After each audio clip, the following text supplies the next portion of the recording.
ဂျက်ဆင်ထိတ်ကလာရေးပြဆိုတဲ့တခြင်းကိုနားထောင်မိတဲ့အခါတိုင်းစိတ်ထဲတစ်ခုကိုလွမ်းတယ်လို့ခံစားချက်ကိုရကြမှာအသေးကြပါပဲ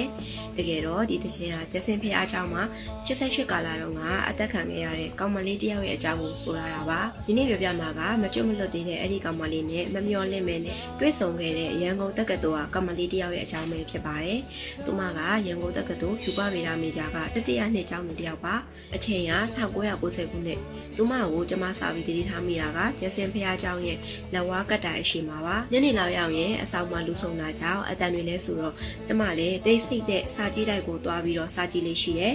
စာကြည့်တိုက်ပိတ်သွားရင်တော့ဒီဂျက်ဆင်ဖះအကြောင်းကိုတွားပြီးညနေ9နာရီကျော်လောက်ထိစာဆက်ကြည့်ပါတယ်ကျမလာတဲ့အချိန်ဆိုလို့ရှိရင်သူမကိုမတွေ့ရဘဲနဲ့ပြန်ကနီးညနေ9နာရီကျော်အဲ့အချိန်လောက်မှသူမကိုတွေ့ရတယ်သူမကဇာပဝါပါလေးကောင်းမှခြုံပြီးတော့အမြဲတမ်းဝတ်ပြုဆူတောင်းနေတတ်တယ်အမှုမအမတ်မဲ့ဆိုတော့အစာကျမလည်းတိတ်ပြီးတော့သတိမထားဖြစ်ခဲ့ဘူး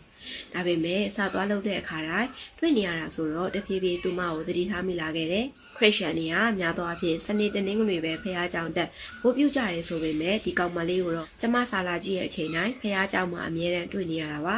ဝတ်ပြုနေတာကိုပဲတွေ့နေရတာဆိုတော့စာကြမချက်ပဲနဲ့စုပဲတောင်းနေတယ်လို့ကျမစိတ်ထဲကလည်းတွေးလိုက်မိပါသေးတယ်1990ပြည့်နှစ်2လပိုင်းရောက်တော့သူမရဲ့ဖေဆုံးပြီတဲ့အိမ်ဟာကျင်းနဲ့စာပို့လာတယ်ကျမလည်းအယံဝန်းနေမိတယ်ငယ်ချင်းတွေရှိလဲမငိုချင်တာကြောင့်ဖះเจ้าဘက်ကိုထွက်လာခဲ့လိုက်တယ်ဖះเจ้าနဲ့တယောက်တည်းထိုင်နေနဲ့ဘလောက်ကြာငိုနေမိမှမသိဘူးအဲ့ဒီချိန်ဘေးနာကဖြတ်သွားတဲ့ခြေတံတစ်ခုကိုကြားတော့မှခေါင်းမောကြည့်လိုက်မိတယ်တွေ့နေကြဝတ်ပြုနေတဲ့ကောင်မလေးကသူထိုင်နေကြနေရာလေးကိုသွားပြီးတော့သူလုံနေကြအတိုင်းပဲဝတ်ပြုဆူတောင်းနေတာပါ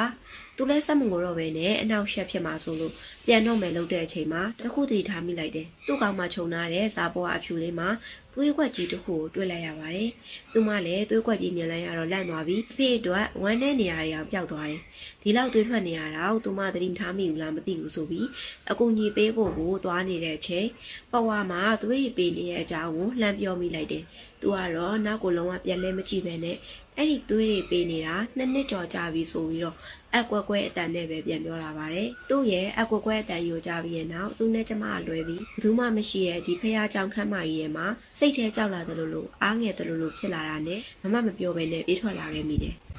မမစင်စားပဲနဲ့ပြည်လန်းကနေဇက်ထိုက်ပြေးလာပြီးတော့အဆောင်ရှိရလမ်းထဲကိုပဲရောက်ချင်စိတ်တွေကများနေမိပါတယ်အဲ့လိုဇက်လိုက်ပြေးလာရင်လည်းအဆောင်ထဲဘလို့ပြန်ရောက်လာမှန်းတော့ကိုမသိလိုက်ဘူးချွေးတွေဆူရွှဲနေပြီးတော့မောနေတဲ့ကျမကိုတငယ်ချင်းတွေကဘာဖြစ်လာတာလဲမင်းရေးတိုက်တော့မှကျမလည်းအဆောင်ပြန်ရောက်နေပြီဆိုတာကိုသတိထားမိလိုက်ပါတယ်အဲ့ဒီနေ့ကစပြီးတော့ကျမဖះเจ้าဘက်ကိုလုံးဝချေဦးမလဲဖြစ်တော့ဘူးနောက်တော့ကျမနောက်ဆုံးနေ့ရောက်တော့မြမစာအဆောင်ကကျောင်းဆောင်ဦးလေးရအကြောင်းတိုက်ဆိုင်လို့အဲ့ဒီကောင်မလေးအကြောင်းပြောပြခဲ့တယ်သူကယူပဗေဒတတိယနှစ်တိုင်းရင်သူလေး88ကာလအတွင်းကြာဆုံးသွားခဲ့တဲ့ခရစ်ယာန်ကျောင်းသားကျောင်းသူတွေအတွက်ဝတ်ပြုဆုတောင်းပွဲလုပ်ပြီးတော့အပြန်ရိုက်နဲ့ဖန်စီးရင်းနဲ့ခေါင်းကိုပြင်းပြင်းထန်ထန်ရိုက်မိပြီးတော့အသက်တွေဆုံးသွားခဲ့တဲ့ကျောင်းသူလေးပါသူတည်ဆုံးသွားပြီးရဲ့နောက်ပိုင်းဖះเจ้าမှာငိုးစမ်းလို့ကြားရတာတခါတလေညဘက်တွေကျဲစင်ဖះเจ้าထိတ်ကလက်ဝါးကတ်တိုင်အနာမှာအဝတ်ဖြူဖြူစပင်းရှိရှိကောင်မလေးတယောက်ကိုလည်းတွေ့ရတဲ့တဲ့အဲ့ဒီဦးလေးပြောတော့မှဖះเจ้าမှာကျမအမြဲတွေ့ခဲ့ရတဲ့ကောင်မလေးနဲ့ဆက်တွေ့မိခဲ့ပါတယ်ဆိုတော့ထူးရင်ကဒီကျစင်ထိတ်ကလာရေးပြဆိုတဲ့တခြင်းကဘာကိုရည်ရွယ်ပြီးရေးဖွဲခဲ့လဲမသိပေမဲ့ဒီတခြင်းကိုကြားတိုင်းကျစင်ဖះเจ้าနဲ့ကဝတ်ပြုနေတဲ့ကောင်မလေးကိုအခုထိပြေးမြင်နေသေးပါပဲ